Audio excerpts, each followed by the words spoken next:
Question 1. What should you do if you see a large box fall from a lorry onto the motorway?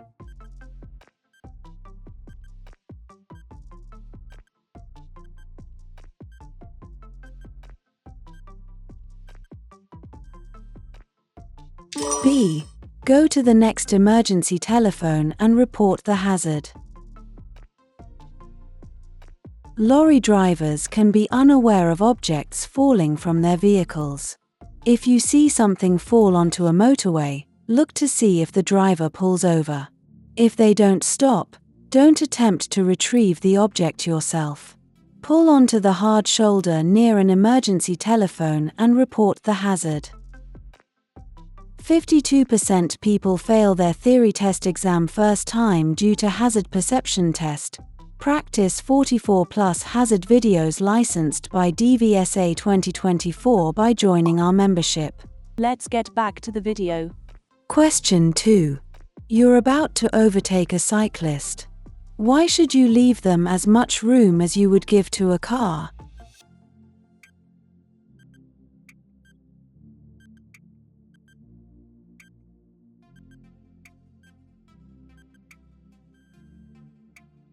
A.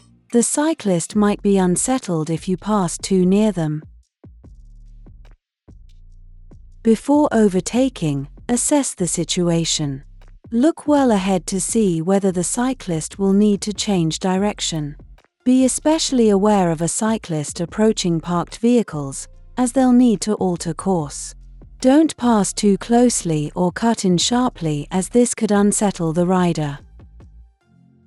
Question 3.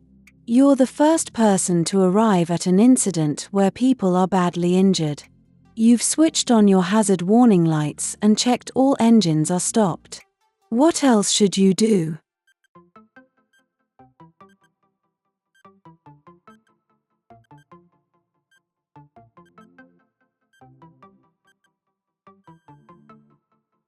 A.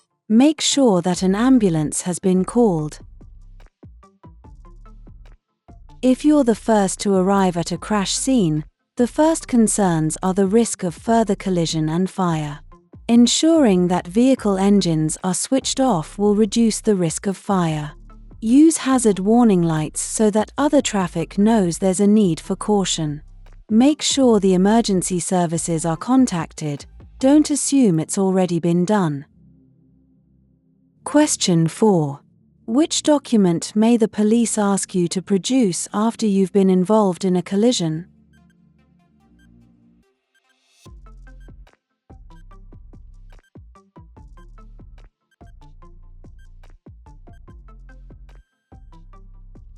A. Your driving license.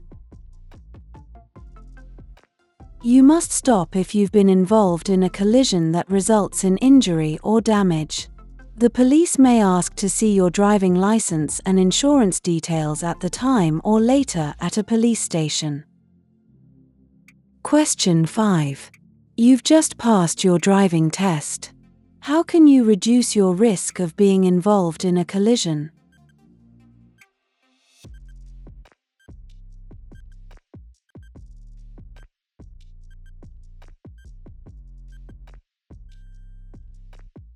D. By taking further training.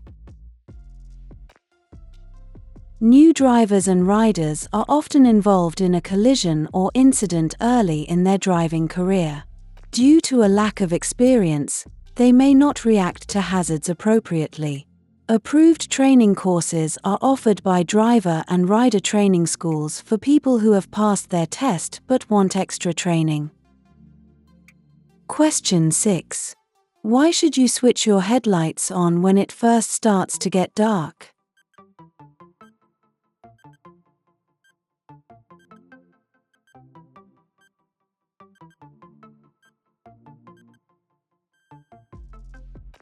B. So others can see you more easily. Your headlights and tail lights help others on the road to see you. It may be necessary to turn on your headlights during the day if visibility is reduced, for example, due to heavy rain. In these conditions, The light might fade before the street lights are timed to switch on. Be seen to be safe. Question 7. You're waiting in a traffic queue at night. How can you avoid dazzling drivers behind you?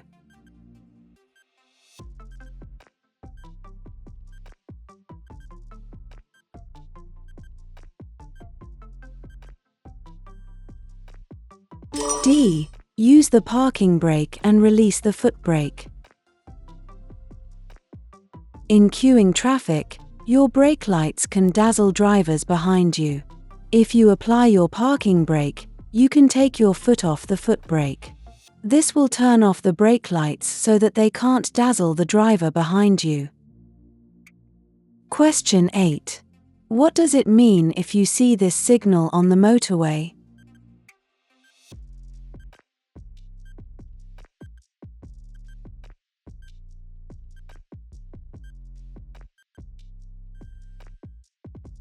A. Leave the motorway at the next exit. You'll see this sign if there has been an incident ahead and the motorway is closed. You must obey the sign. Make sure that you prepare to leave in good time. Don't cause drivers to take avoiding action by cutting in at the last moment. Question 9. An adult casualty isn't breathing. To maintain circulation, CPR should be given. What's the correct depth to press down on their chest?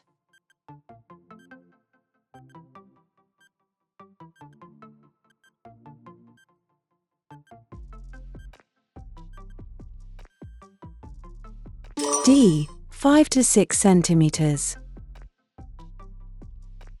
An adult casualty isn't breathing normally. To maintain circulation, place 2 hands on the center of the chest. Then press down hard and fast, around 5 to 6 centimeters and about twice a second. Question 10. What could cause you to crash if the level is allowed to get too low?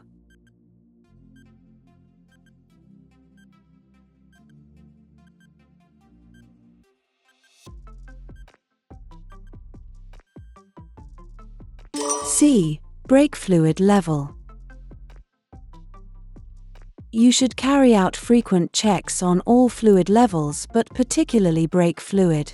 As the brake pads or shoes wear down, the brake fluid level will drop.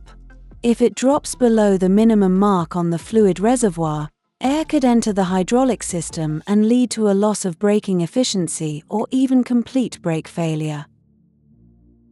Question 11. You're following other vehicles in fog.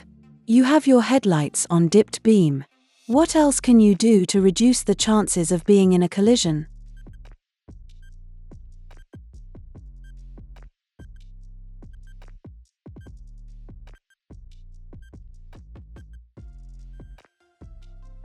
A. Keep a safe distance from the vehicle in front. When it's foggy, use your headlights on dipped beam. This will help you see and be seen by other road users. If visibility is seriously reduced, consider using front and rear fog lights if you have them. Keep to a sensible speed and don't follow the vehicle in front too closely. If the road is wet and slippery, you'll need to allow twice the normal stopping distance. Question 12. A collision has just happened. An injured person is lying in a busy road. What's the first thing you should do?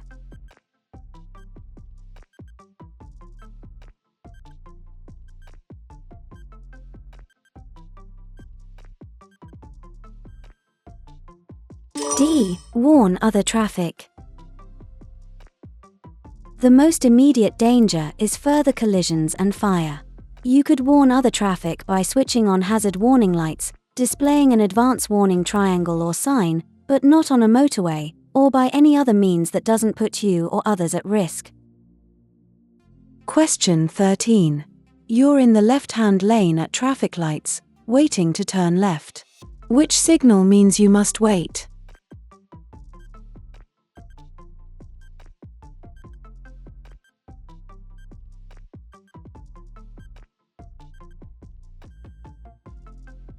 A. At some junctions, there may be separate signals for different lanes. These are called filter lights. They're designed to help traffic flow at major junctions. Make sure that you're in the correct lane and proceed if the way is clear and the green light shows for your lane. Question 14. Which type of crossing allows cyclists to ride across while pedestrians are also crossing?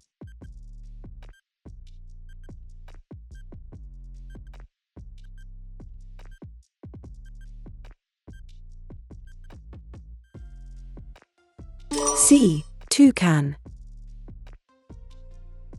A toucan crossing is designed to allow pedestrians and cyclists to cross at the same time. Look out for cyclists approaching the crossing at speed. Question 15. What's a cover note?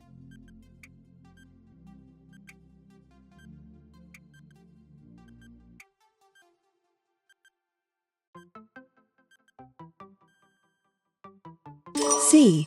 A document issued before you receive your insurance certificate. Sometimes an insurance company will issue a temporary insurance certificate called a cover note. It gives you the same insurance cover as your certificate but lasts for a limited period, usually 1 month. Question 16. You're turning right at a crossroads. An oncoming driver is also turning right. What's the advantage of turning behind the oncoming vehicle?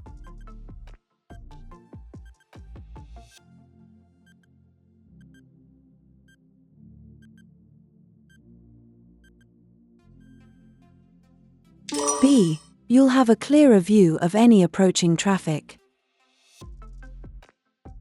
When turning right at a crossroads where oncoming traffic is also turning right, it's generally safer to turn behind the approaching vehicle. This allows you a clear view of approaching traffic and is called turning offside to offside. However, some junctions, usually controlled by traffic light filters, are marked for vehicles to turn nearside to nearside. Question 17. What should the driver of the red car, arrowed, do?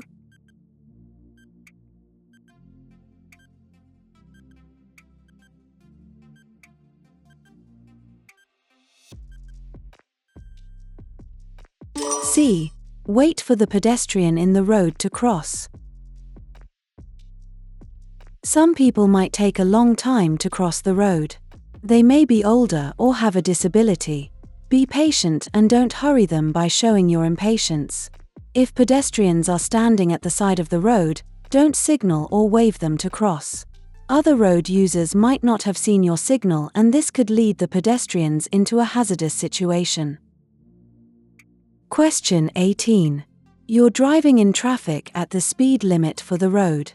What should you do if the driver behind is trying to overtake?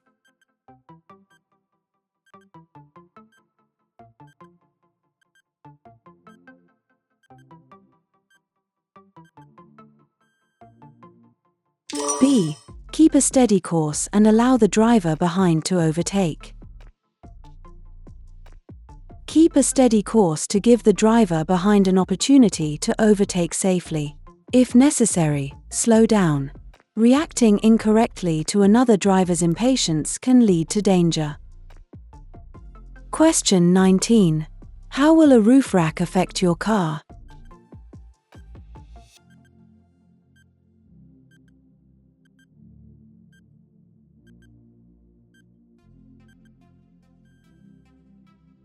A. Fuel consumption will increase.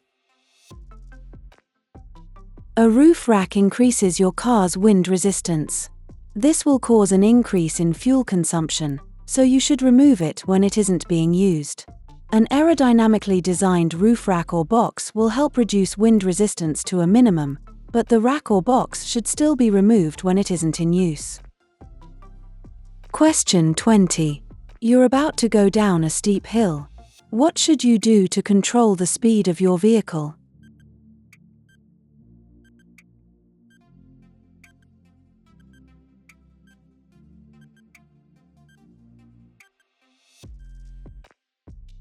D. Select a low gear and use the brakes carefully. When driving down a steep hill, gravity will cause your vehicle to speed up. This will make it more difficult for you to stop. To help keep your vehicle's speed under control, select a lower gear to give you more engine braking and make careful use of the brakes. Question 21. What does the solid white line at the side of the road indicate?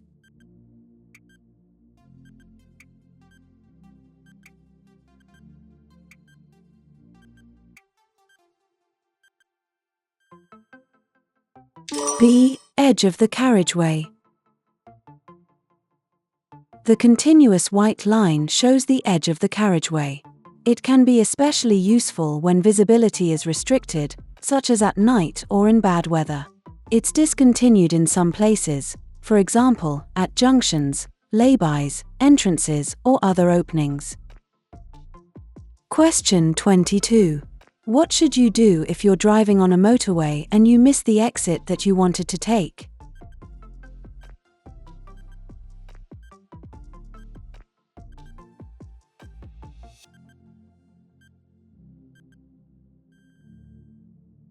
C. Carry on to the next exit. It's illegal to reverse, cross the central reservation or drive against the traffic flow on a motorway.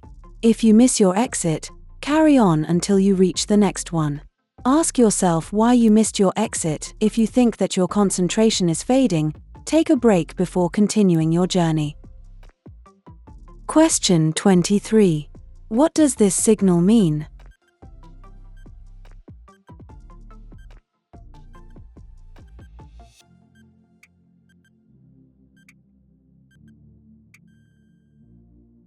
B. Trams must stop. The white light shows that trams must stop.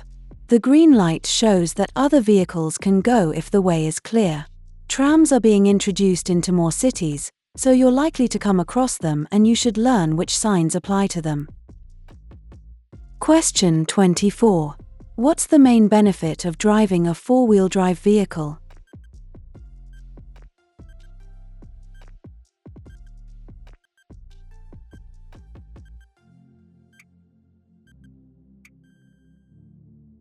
A. Improved grip on the road. By driving all four wheels, the vehicle has maximum grip on the road. This grip is especially helpful when traveling on slippery or uneven surfaces. However, having four-wheel drive doesn't replace the skills you need to drive safely. Question 25. You're driving towards this level crossing. What would be the first warning of an approaching train?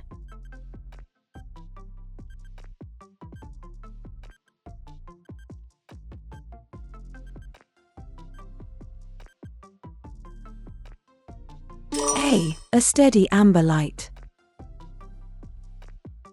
The steady amber light will be followed by twin flashing red lights that mean you must stop. An alarm will also sound to alert you to the fact that a train is approaching.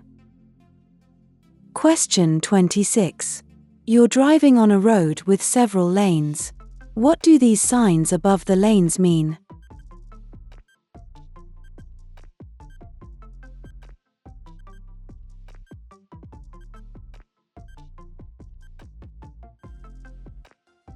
A. The two left lanes are open. On some busy roads, lane control signals are used to vary the number of lanes available to give priority to the main traffic flow. A green arrow indicates that the lane is available to traffic facing the signal. A white diagonal arrow means that the lane is closed ahead and traffic should move to the next lane on the left. A red cross means that the lane is closed to traffic facing the signal. Question 27. What advice should you give to a driver who has had a few alcoholic drinks at a party?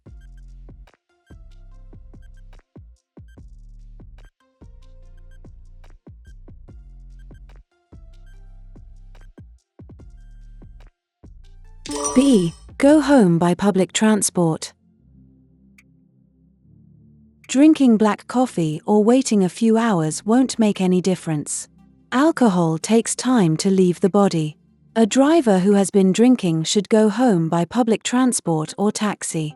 They might even be unfit to drive the following morning. Question 28. You're about to reverse into a side road. What should you do if a pedestrian is waiting to cross behind your car?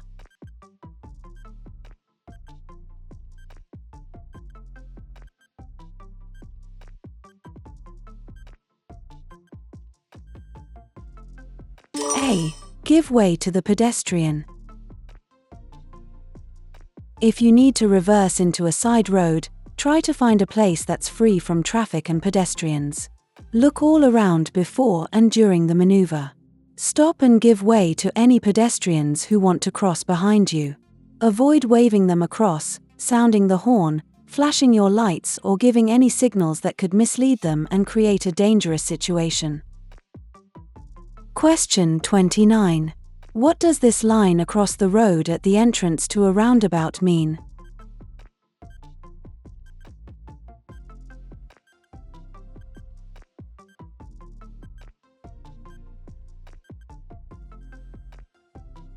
A. Give way to traffic from the right. Slow down as you approach the roundabout and check for traffic from the right. If you need to stop and give way, stay behind the broken line until it's safe to emerge onto the roundabout. Question 30. What's the purpose of the yellow lines painted across the road?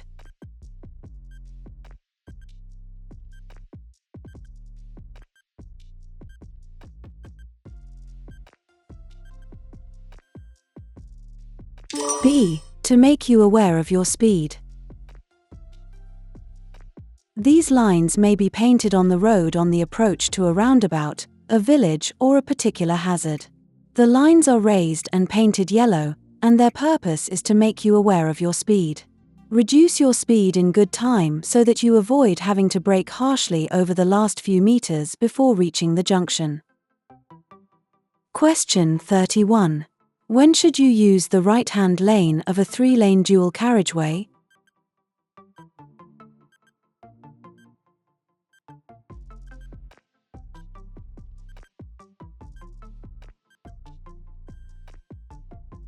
B. When you're overtaking or turning right. You should normally use the left-hand lane on any dual carriageway unless you're overtaking or turning right. When overtaking on a dual carriageway, look for vehicles ahead that are turning right. They may be slowing or stopped. You need to see them in good time so that you can take appropriate action. Question 32.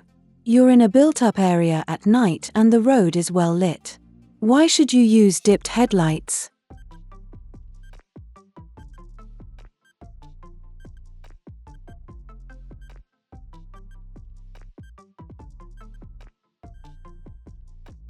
A. So that you can be easily seen by others. You may be difficult to see when you're traveling at night, even on a well-lit road. If you use dipped headlights rather than sidelights, other road users should be able to see you more easily. Question 33. Why should you reduce your speed when you're driving or riding in fog?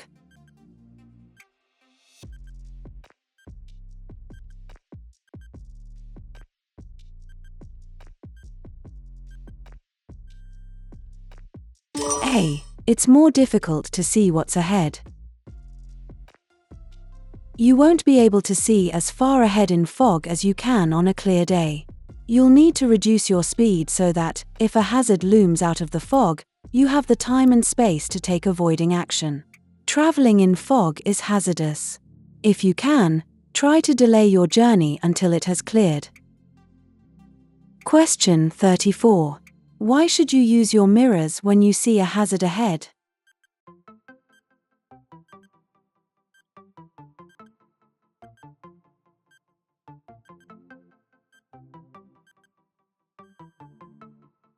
C.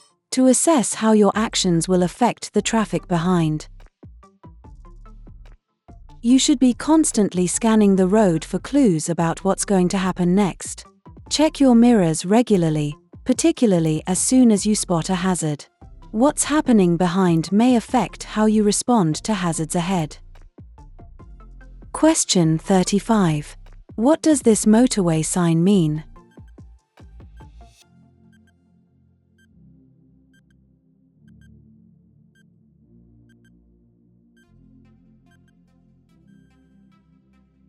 A. Change to the lane on your left. On the motorway, signs sometimes show temporary warnings due to traffic or weather conditions. They may be used to indicate lane closures, temporary speed limits, weather warnings. Question 36. What should you do when going through a contraflow system on a motorway?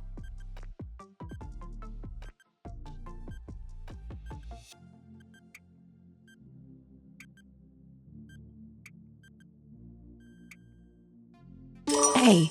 Keep a good distance from the vehicle ahead. At roadworks, and especially where a contraflow system is operating, a speed restriction is likely to be in place. Keep to the lower speed limit and don't switch lanes.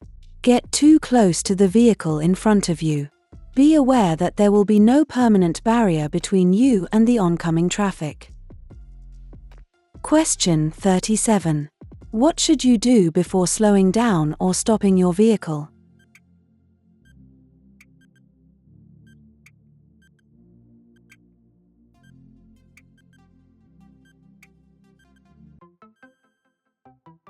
D. Use the mirrors.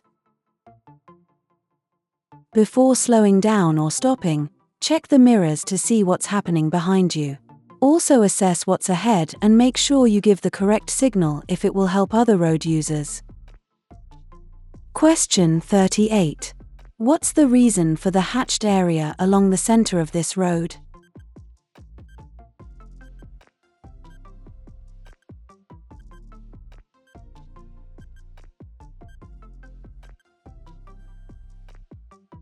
C. It separates traffic flowing in opposite directions. Areas of hatched markings such as these separate traffic streams that could be a danger to each other. They're often seen on bends or where the road becomes narrow. If the area is bordered by a solid white line, you mustn't enter it except in an emergency.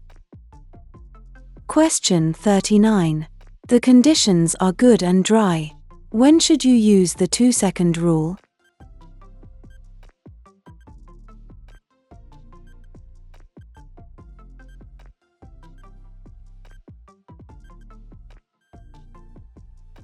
C. When checking your gap from the vehicle in front. In good conditions, the 2-second rule can be used to check the distance between your vehicle and the one in front. This technique works on roads carrying faster traffic. Choose a fixed object, such as a bridge, sign, or tree. When the vehicle ahead passes this object, say to yourself only a fool breaks the 2-second rule. If you reach the object before you finish saying this, you're too close. Question 40. What does this sign mean?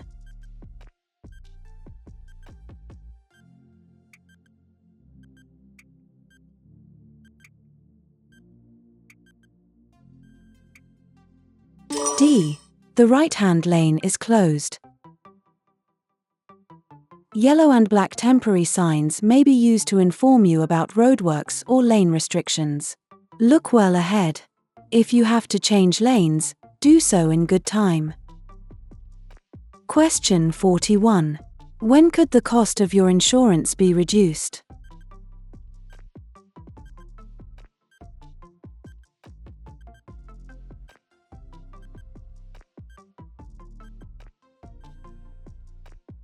A. When you complete the Pass Plus scheme. The cost of insurance varies with your age and how long you've been driving.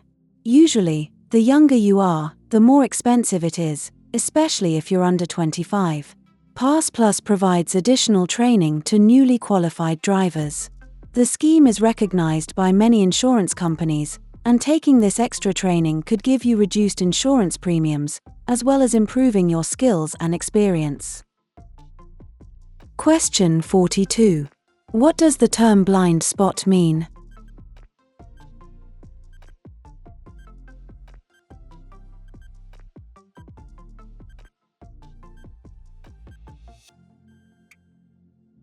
D. An area not visible to the driver. Modern vehicles provide the driver with a good view of both the road ahead and behind using well-positioned mirrors. However, the mirrors can't see every angle of the scene behind and to the sides of the vehicle. It's essential that you know when and how to check the vehicle's blind spots, so that you're aware of any hidden hazards. Question 43. When should you leave a 2-second gap between your vehicle and the one in front?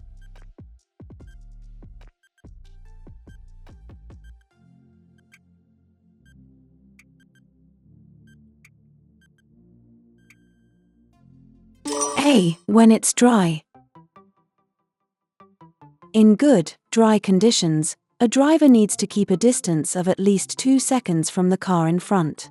This should allow enough space for you to stop if the driver in front has to stop suddenly. Question 44. How can you use your vehicle's engine as a brake?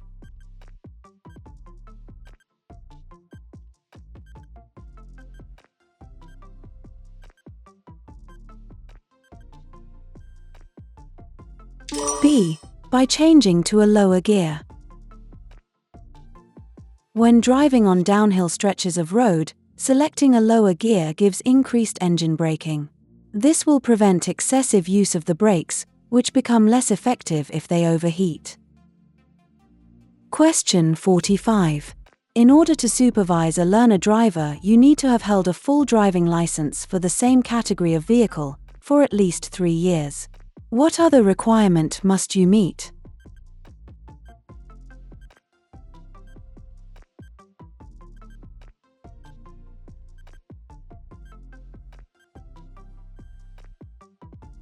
B. To be at least 21 years old. Learner drivers benefit by combining professional driving lessons with private practice.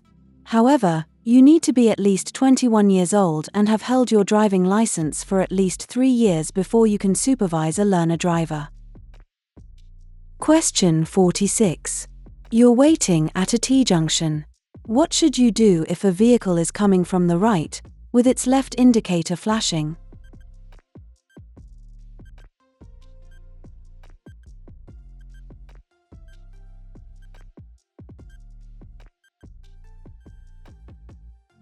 B. Wait until the vehicle starts to turn in. Other road users may give misleading signals. When you're waiting at a junction, don't emerge until you're sure of their intentions. Question 47. What's most likely to waste fuel?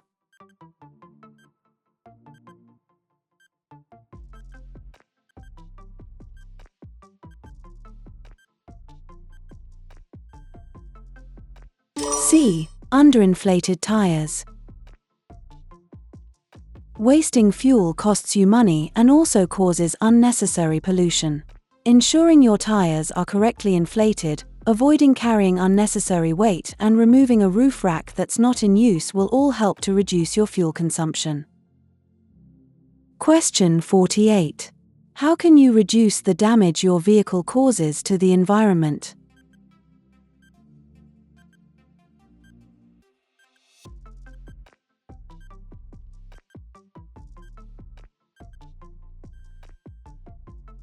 A. Anticipate well ahead. By looking well ahead and recognizing hazards in good time, you can avoid late and heavy braking. Watch the traffic flow and look well ahead for potential hazards so you can control your speed in good time.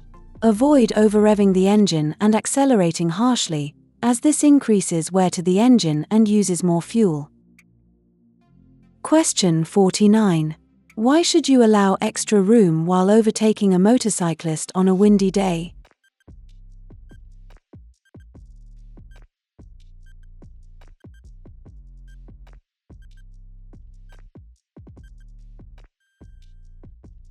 A. The rider may be blown in front of you. If you're driving in high winds, be aware that the conditions might make a motorcyclist, or cyclist, swerve or wobble.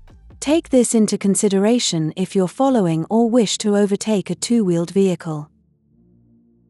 Question 50. What does this sign mean?